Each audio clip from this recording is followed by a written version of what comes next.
welcome to another Thursday's Tip episode. You're listening to the Matters of the Heart podcast with Roshonda.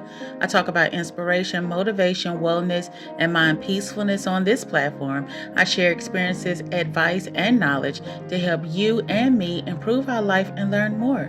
And the content is always 100% positive, guaranteed, or your money back. There are only positive vibes happening over here, okay? Listen, well, hello. Did you miss me?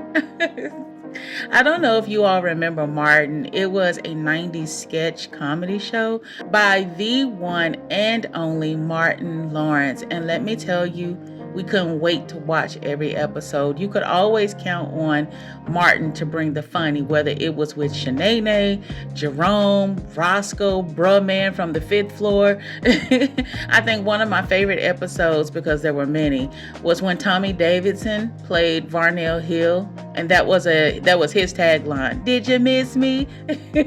That was a 2-part episode, but it was too funny. Years later, Martin is still one of my favorite comedy shows to watch of all time, outside of the Fresh Prince of Bel-Air, Hello, and A Different World. By the way, what do you guys think about the new Fresh Prince of Bel-Air?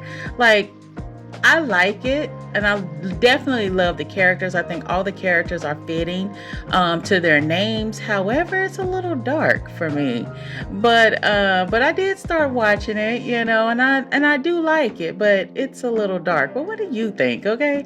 I also love The Different World. It's good to laugh, and laughing is a major component of self-love, and which is what we're going to be talking about in today's episode. Self-love, but more of along the lines of, where does the self-love train begin?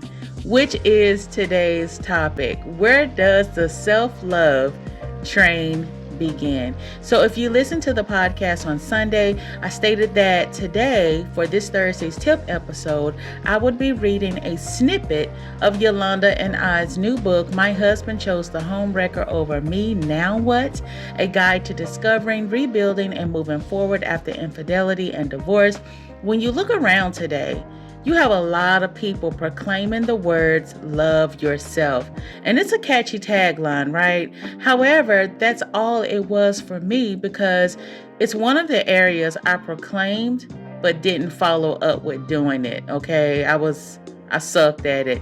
I was laughing but crying on the inside. And I'm a firm believer that everything has a root cause and is derived from something. No one is born a hater. No one is born deceitful. It's something that's picked up over time. So today, sit with me for just a minute as I share a snippet of the book and offer you a few tips on what you can do to get your train into gear. The reading will start after this. Stay tuned.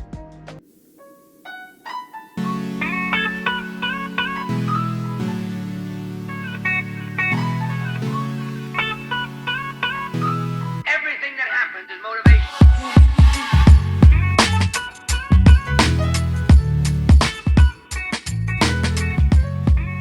Where does the self-love train begin?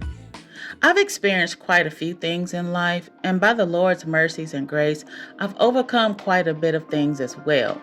But there's one thing that I still today sometimes have an issue with, and that's truly loving and taking care of me. I was afraid of loving myself for a long time because I felt unlovable. Most of those feelings came from a sense of abandonment by a dad who I felt didn't want me because he wasn't around, and a stepfather who repeatedly molested me. Sounds weird, but that's what I thought love was. The issues I faced in life gave me a different view of what the word even meant. Growing up with a mother who had a complex background of what love was and who never learned to love herself or discover her worth didn't make life in that department easier for me. While I had my share of relationships, I still felt empty. It was then that I realized it was impossible for me to find love in them if I had not yet discovered it in me first. I was looking for someone to do a job I was too afraid to do myself. It took some years, some bumps, some ups, and many, many downs to finally get to where I am now, which resulted from a breakup years ago.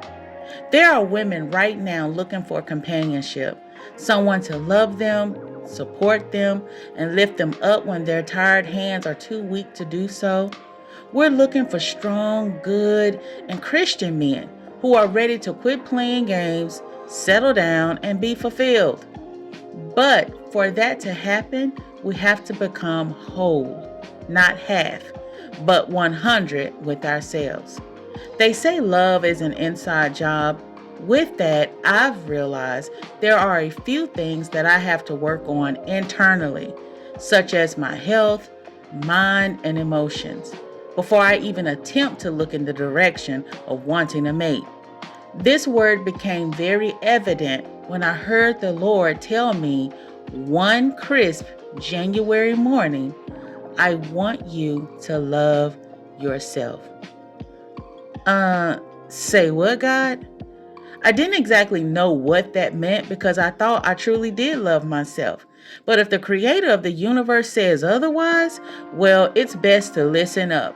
When we think of loving ourselves, the first thing we think of is our outward appearance, getting the nails done, a new outfit or hairstyle, taking ourselves out to dinner and a movie, or just having a good time.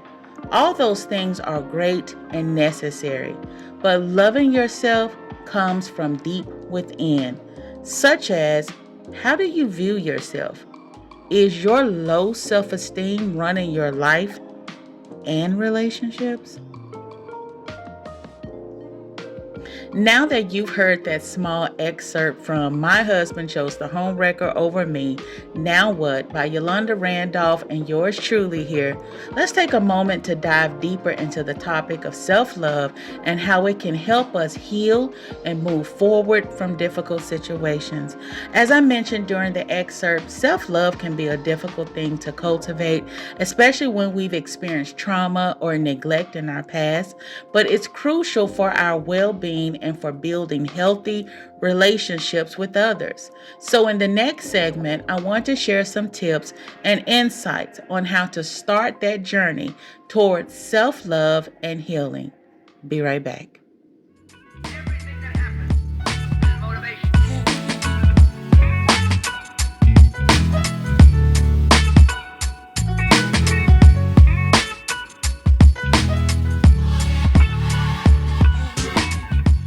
I regard the work of motivation the most important work. Okay, listen, I got some tips. And this one is a two-part question. Self-love and healing, you got to address it. All right. Self-love is an essential part of healing and moving on after a difficult experience. And it's important to address any issues of low self-esteem that may be affecting your life and relationships. You have to sit in the pain. And I know most of us are afraid to do this, but you got to force yourself to look in the mirror and tell yourself, I'm nothing like they say I am. Listen, and I have to take it back to the word of God, okay, on this one. Do you know what God calls you in Psalms chapter 139, verse 14, and Ephesians chapter 2, verse 10, the New Living Translation? I'm going to give you some homework. Look it up because I want you to see it for yourself, okay? Psalms chapter 139, verse 14, and Ephesians chapter 2, verse 10. People have called me everything in life but a child of God, all right? I was even told in high school that when I laughed, I looked like Mr. Ed. The TV show that used to come on back in the day, it was about some horse who could talk, apparently. I really didn't look at the show, but I knew of it. When I say that made me feel bad to be compared to a horse, that was an understatement. I didn't smile for quite some time because those words always rung loud in my ear. But the reason why I want you to look those scriptures up, because I want you to see what God thought about you before He created you. When people go left, we have to go right to the Word of God. Okay, did you catch that? When people go left, You got to go right. So when people go left, but you got to go right. But we go right to the word of God, because when I looked in it, it didn't say anything about Roshonda looking like Mr. Ed when she smiled. All right. As a matter of fact, he called me a masterpiece and said I was fearfully and wonderfully made.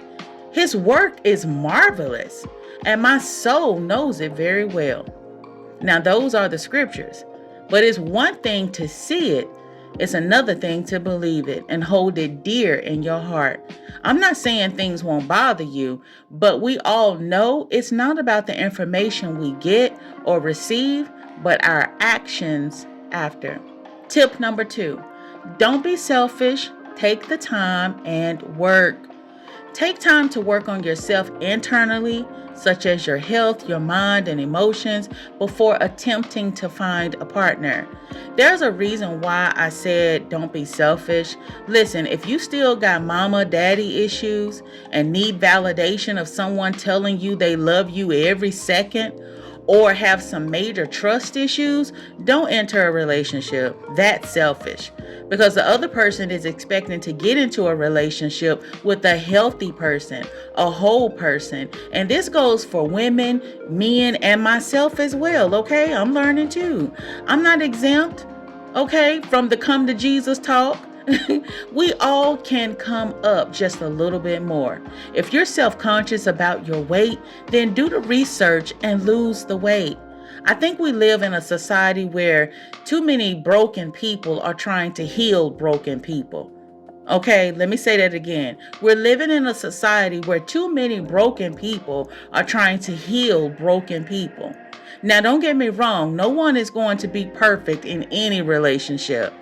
I like to say I'm not perfected yet, but when Jesus comes back, I will be. All right. However, in the meantime, I do and will make mistakes, but I know how to admit my faults and work on myself.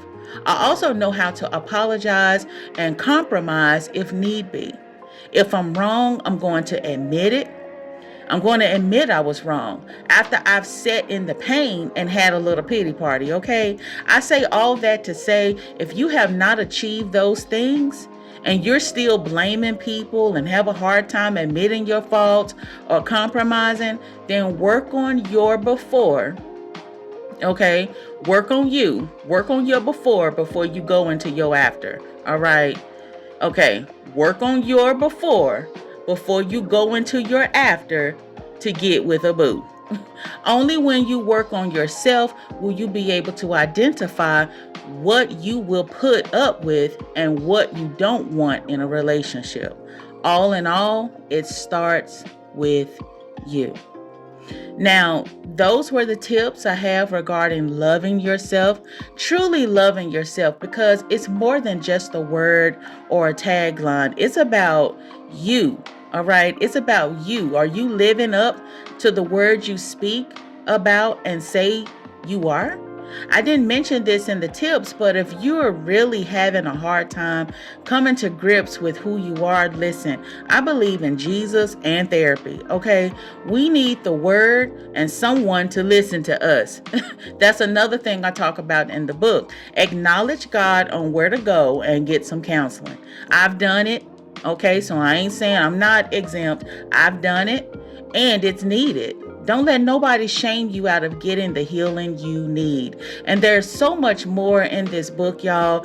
Today was only a snippet of the conversations and tips Yolanda and I both have in this book. Don't let the title fool you. My husband chose the Homewrecker over me. Now What is a guide to help those who have experienced infidelity, divorce, or any in-between relationship challenges to navigate the difficult journey of healing and moving forward.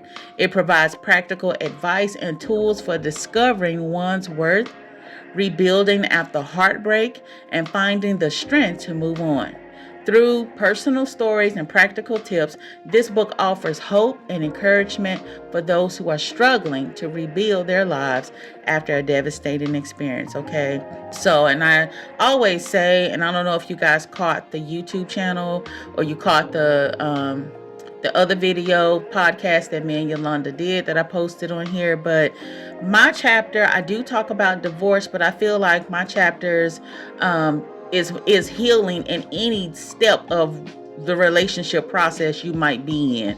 Okay, if you dealing with sexual issues and you can't stop having sex with the person you know you need to get rid of, okay, we talk about that. Sex and the ex and the sex, okay? So, we talk about finances, because maybe you put everything, all your eggs in the basket with this person, honey, and now your finances is jacked up. We talk about that. So there's so much more to this book. It's more than just about divorce. It's more than just about infidelity, but it's a whole lot more. It's talking about wherever you might be in your relationship journey at this time. So listen, I thank you for listening to this, Matters of the Heart with Roshonda. I hope you found today's discussion on self-love and healing helpful. If you're interested in reading more, because that self-love chapter today was just a snippet, I offer more insight into the topic and how God gave me a layout of exactly what self-love looks like. So the book is available at all your favorite book outlets. As I said on the last podcast, the reviews are coming in and you can find those over there on Amazon, okay? I may be back next month with another snippet, so you never know. Listen, take care, and remember, self-love is not selfish. You cannot truly love another until you know how to love yourself first. Talk to you later.